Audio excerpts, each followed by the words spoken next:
ორგანიზმის წმენდა სასიკეთოდ აისახება პრინციპში 12-ვე სისტემაზე. ხო, ეხლა მე არაერთი ადამიანი უყურებენ რაც ჩემ რილსებს, მე ხმიანებენ რომ იცით რა მეცნიდა ნაწლავების წმენდა. ხო, გასაგებია რომ სიღრმისეული წმენდისთვის ორგანიზმი უნდა მომზადოთ, მაგრამ ის რომ ეს გადაწყვეტილება ზოგადად ძალიან კარგია, დავიწყოთ იქიდან, რომ 40 წლის ასაკისათვის ჩვენ ორგანიზმში 2-15 კილომეტრი შლაკი გროვდება, შესაბამისად თუნდაც წონას მოვიკლებთ.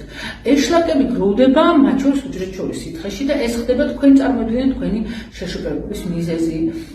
ეს შლაკები რო გროვდება და ეხლა მარტო შლაკები არა, მათ შორის პარაზიტები თავის ინტოქსიკაციებით ორგანიზმში როცა გვაქვს, ეს აისახება თუნდაც ალერგიულ ფონზე, აისახება ის პრობლემები, რომლებიც გვიწყება მაგალითად თუნდაც კანზე და სხვა ფორმით. თქვენ წარმოიდგინეთ თუნდაც აგზნებადობა, ცუდი ძილით კი გასაწმენდი ორგანიზმის ბრალია, დიაბეტზეც ვარ ვილაპარაკოთ. ასე რომ წმენდა გჭირდება ყველას.